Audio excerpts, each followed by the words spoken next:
مزگەوت لە کوردستان تەنها شوێنێک نییە بۆ نوێژکردن، بەڵکو ناوەندێکی گرنگی کۆمەڵایەتیە و ڕۆحێکە کە پەیوەندی بە هێزی هەیە بە ژیانی خەڵکی گوند و لادێکان. لە کۆندا گوند و لادێکانی مزگەوت دەبێتە دڵی کۆمەلگا، جێگایەکە کە خەڵک تێدا یەک دەگرن و پەیوەندەکانیان بەهێز دەکەن. لادێکان زۆر جار ژیانیان بە سەرچاوەی ئاژەڵداری و کوشت و کاڵ پەیوەستە. مزگەوتیش ڕۆڵێکی تایبەتی هەیە کە خەڵکی لادێکان دوای ڕۆژێکی کارێکی قڕس لە مزگەوت کۆ دەبنەوە و بۆ نوێژ و ئارامی. ئەوەش دەبێتە هۆی ئەوەی کە پەیوەندی کۆمەڵایەتیەکان زیاتر بەهێز بێ. یەکێک لە گرنگترین کاریگەریەکانی مزگەوت بریتیە لە بەهێزکردنی یەکگرتووی خەڵک. ئەمەش وا دەکات کە خەڵکی لادێکان لە یەک شوێن کۆ ببنەوە و هەروەها مزگەوت ڕۆڵێکی گرنگ دەبینێ. مزگەوت لە بواری پەروەردە و فێرکاری بە تایبەتی لە لادێکانی کوردستان شوێنێک بووە کە منداڵان و گەنجان فێری خوێندن و نووسین دەبن، بە تایبەتی خوێندنی قورئانی پیرۆز و بنەماکانی ئاینی ئیسلام.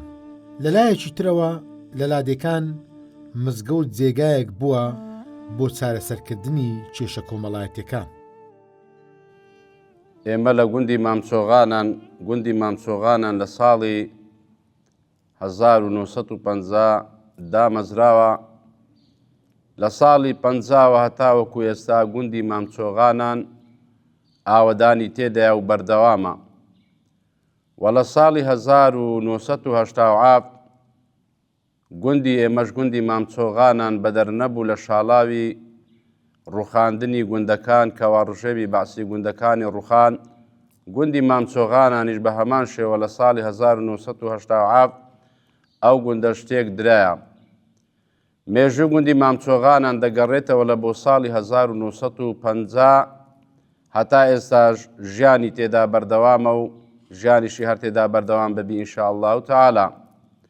و مێژووی دامەزراندنی مزگەوتی گوندی مامچۆغانان ئەگەڕێتەوە لە بۆ ساڵی هەشتاکان. سەرەتا پێشی ئێستا گوندی مامچۆغانان لە ساڵی هەشتاکان لە سەرۆتر بوو، لێرە نەبوو، بەڵام کاتێک گوندی ئێمە شتێک درا و گوندەکە خاپورکرا، گوندەکە هاتە ئێرە. لە گوندی سەر و لە گوندی مامچۆغانان مامۆستایەکی لێ بوو، هەزار ڕەحمەتی خوای لێبی، ناوی مامۆستا مەلا موحەممەدی مانیانە گوتێ. مامۆستایەکی زۆر بەڕێز بوو، مامۆستایەکی زۆر چاک بوو، خەڵکی گوندی زۆر مەتحوسەنای ئەو مامۆستا بەڕێزاکەن. و لە ساڵی 1999 یەکەم کە مزگەوت ئەلێرە ئاوەدان کراوە لەلایەن ئیغاسەی ئیسلامی، مزگەوتێکیان لێرە ئاوەدان کرد و مزگەوتێکیان لە بیدایەتیوە دروست کرد. ئەو کەسێکەوە مزگەوتەکەشی لە سەرەتاوە بینا کرد، ناوی سومرە ئەحمەد غەونی بوو. لە ساڵی 1999 مزگەوتی لێرە دروست کردەوە، ئیغاسەی ئیسلامی مزگەوتەکەیان دروست کرد. و لە ساڵی 2024 ئەو جاریان دیسانی مزگەوتەکەمان بە سەبەبی ئەوەی کەوا مزگەوتەکە گچکە بوو، ڕێژەی دانیشتوانی گوندی مامچۆغان بەرەو هەڵکشان بوو، ڕێژەی دانیشتوانی گوندی مامچۆغان وردە زیادی کرد. ئەو جارە هەستان دیسانی مزگەوتەکەمان ڕوخاندەوە. و ئەمانەوێ لێرەوە دەستخۆشیێکی زۆر گەرم لە زۆر بەڕێز وەزیری ئەوقاف و کاروباری ئاینی پیرۆزی ئیسلام دکتۆر پشتیوان سادق بکەین.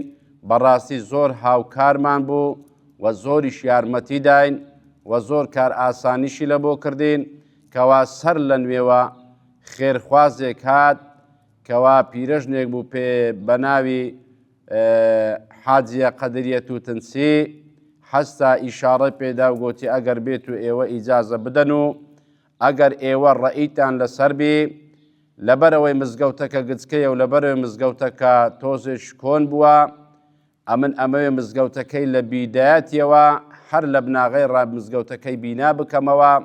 هەروەکو خوای گەورە شەفەرمی من بەنا لله مەسجداً بەنە الله تعالی بەیتەن لەه فی الجەنە. هەر کەسێک مزگەوتێک بینا بکە، ئەگەر ئەو مزگەوتە بە ئەندازەی هێلانە قەتەیەکیش بی، زۆر لە مسلمانان زۆر لە خەڵکی دەزانن هێلانێ قەتێ هێلانێکی گچکۆکەیە، ئەوجا هەر کەسانی مزگەوتێک بینا بکا بە ئەندازەی هێلا نەقەتەیەکیش بێ خوای گەورە بینایەکی جوان و بینایەکی زۆر خۆشی لە باشتا لە بۆ دروست ئەکاتن.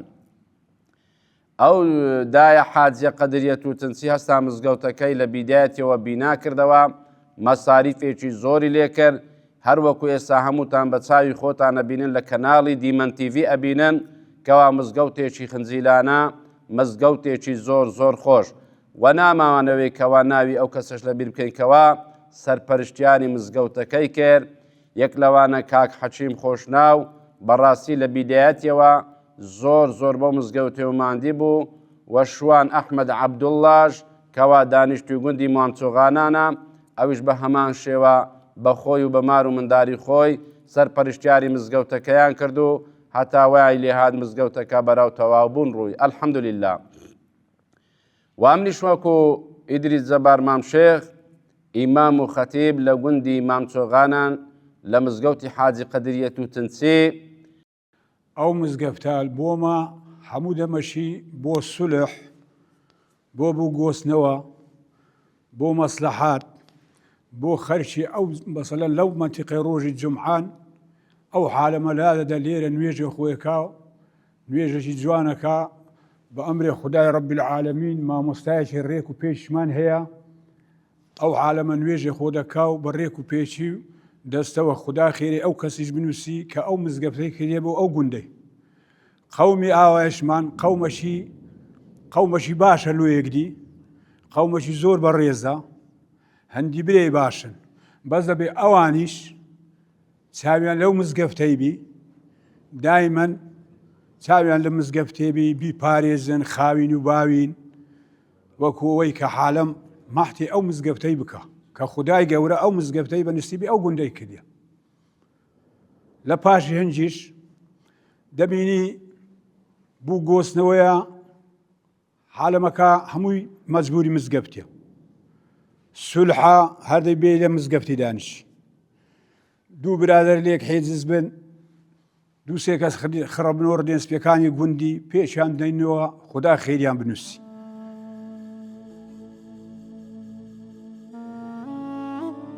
ئەم مزگەوتەش کە لە گوندی مامچۆغانە لە نزیک شاری هەولێر یەکێکە لەو نمونە جوانانەی کە لە کۆنەوە تاوەکوی ئێستا ڕۆڵێکی باش و کاریگەری هەبووە لە زیاتر ئاشنابوون بە ئاین و کێشە کۆمەڵایەتیەکانی ناوچەکە. ڕوونەکە مزگەوت لە گوند و لادەکان سادە و ساکارترە لە مزگەوتەکانی ناوشار. ئەم مزگەوتەش سەرەتای دروستبوونی بە کەلوپەلی زۆر سادە و ساکار دروست کراوە، تەنانەت جێگای نوێشکردنی زۆر بچووک بووە. بێگومان ئەمەش بە گوێرەی دانیشتوانی ئەم گوندە بووە، بەڵام پاشان بەهۆی فراوانبوونی گوندەکە و ڕێژەی دانیشتوانی ئەم گوندە بێگومان ئەم گوندەش فراوانبوونی بەخۆیەوە بینیوە و زیاتر فراوان کراوە. ئەو مزگەوتەی بیدایەتکەوە بنیاد درا لێرە لە ساڵی 1999 مزگەوتێکی ئاوا بەو شێوازەی فراوان نەبوو، مزگەوتێک بۆ ڕووبەری حەڕەمی مزگەوتێ 8 بەنۆ بوو. 8 بەنۆ زۆر گچکەیە و شوێنەکەشی زۆر گچکە بوو، سەرەتایەکەش بەو شێوازێ نەبوو، ئەو جوانکاری ئێستا لە مزگەوتەکانان هەیە ئەو شتانەی تێدا بەکار نەهات بوو. بەڵام ئەو کەرستانێکەوە ئێستا لەو مزگەوتەی بەکار هاتیە کەرستەیەکی مۆدێرنە، کەرستەیەکی نوێیە، کەرستەیەکی جوانە، بەڵام مزگەوتی پێشاوەکو و مزگەوتەی بەم شێوازەی بینا نەکرا بوو. الله أكبر الله أكبر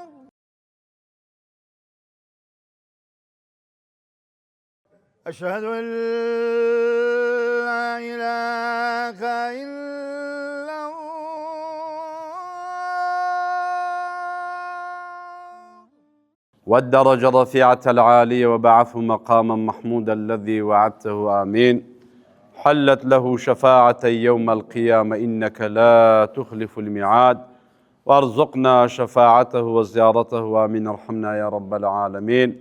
بعدد كل شيء نشهد أن لا إله إلا الله وأشهد أن محمد رسول الله. اللهم أحسن وقوفنا بين يديك. الله أكبر.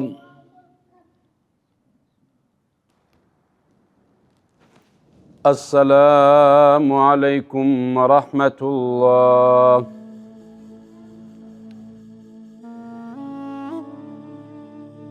بە گوێرەی گێڕانەوەی خەڵکی ناوچەکە ئەم مزگەوتە سەرەتا لەناو گوند نەبووە، بەڵام بەهۆی زیادبوونی دانیشتوانی ئەم گوندە واتە گوندی مامچۆغان سەر لە نوێ جارێکی تر لە ناوەڕاستی گوند دووبارە بنیاد نراوە. بە چەند مەرحەلەیەک ئەو مزگەوتە گەورە کراوە. ئەوەل جاری زۆر گچکە بوو، دوێ مەرحەلەیەکیانە هات خێرخوازێک بڕەشی گەورە کرد بۆ مەرحەلەی دووەم. مەرحەلەی سێم خێر بەخەب حکمی خێرخوازان و خەڵکی گوندی مزگەوتەکەمان گەورە بوو، زۆر باشە و قوتبای لێ دەکرێ و پێنج فەرزە نوێژی لێ دەکرێ و مەولودی لێ دەکرێ و بۆ بەوەنەی ژن مارەکردن و ژن گواستنەوە قاعی هەیە، مناسەباتانەی لێ دەکرێ و مناسەباتی کێشەی کۆمەڵایەتی لێ دەکرێ و ئەنوا شتی لێ دەکرێ.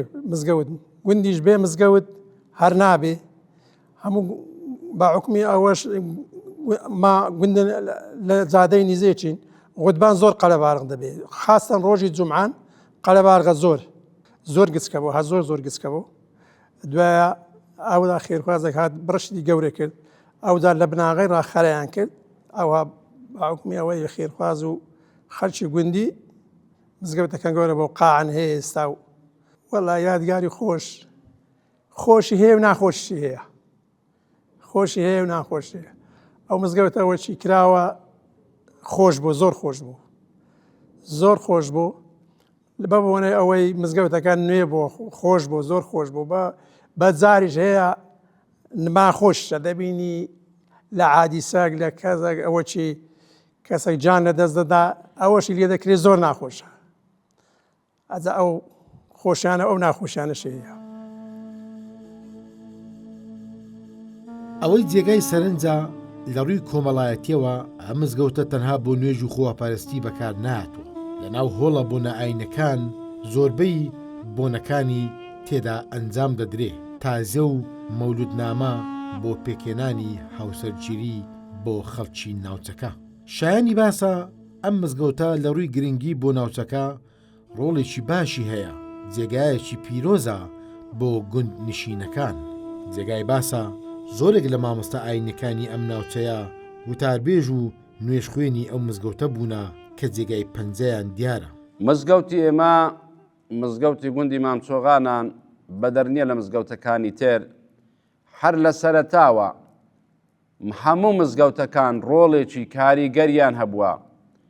هەموو مزگەوتەکان هەر لە بیدایەتیوە هەموو مزگەوتەکان ڕۆڵێکی کاریگەریان هەبووە لە پێگەیاندنی هەزاران هەزار فەیلسوف، لە پێگەیاندنی ئەو هەموو سەرکردانە، لە پێگەیاندنی ئەو هەموو قیادە کوردیانە. مزگەوت شوێنێک بووە لە بۆ پێگەیاندنی هەزاران هەزار دانا و زانا و فەیلسوف. و مزگەوتی ئێمەش مزگەوتی گوندی مامچۆغان ئەلحەمدولیلا ڕۆڵێکی کاریگەری هەبووە و ڕۆڵێکی بەرچاوی هەبووە لە پێگەیاندنی چەندین نوێژخوێن، لە پێگەیاندنی چەندین کەسانی ئاینی ڕۆڵێکی بەرچاوی هەبووە و مزگەوتی سوود و ئیسیفادەیەکی گەلێک زۆری هەیە. بە تایبەتی مەسەڵەن ئێستا لە خوارێ ئەو مزگەوتەی قاعەیەکی لە بۆ بیناکرایە، ئەو قاعەی ئێمە لە بۆ ئەنواع مناسەبات بەکاری دەینین، لە بۆ مناسەباتی تەعزیە بەکاری دەینین، لە بۆ مناسەباتی بووک و ژنگواستنەوە بەکاری دەینین، لە بۆ مناسەباتێک کەوا کۆبوونەوەکی ناو خۆمان هەبێ، کۆبوونەوەکی ئاوایی هەبی، دانیشتێکی ئاوایی هەبێ، لە بۆ ژنمارەکردنێ هەزاران سوود و ئیسیفادەمان لێبینیوە. بەڵێ مزگەوت ڕۆڵ و کاریگەریەکی زۆری هەبووە و زۆریشی دەبیتن. ئەو مزگەوتەش ڕۆڵێکی زۆری هەبووە لە بۆ دانیشتوانی گوندی مامچۆغانان.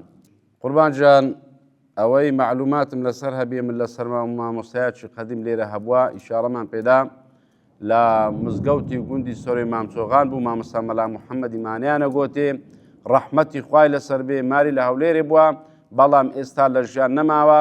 ئەو گوندە ئەو مامۆستا مەلا محەممەدەی لێ بووە، لە دوای مامۆستا مەلا محەممەدی مامۆستا مەلا ئیدریس کە ئێستا خودی جەنابم ئەلێرە ئیمام و خەتیبم. مامۆستا مەلا ئیدریس یەکێکە لەو مامۆستە دیارانەی کە نزیکەی 30 ساڵە بەبێ دابڕان بەردەوام وتاربێژ و پێشنوێژی ئەم مزگەوتەیە و تاوەکو ئێستاش بەردەوامە.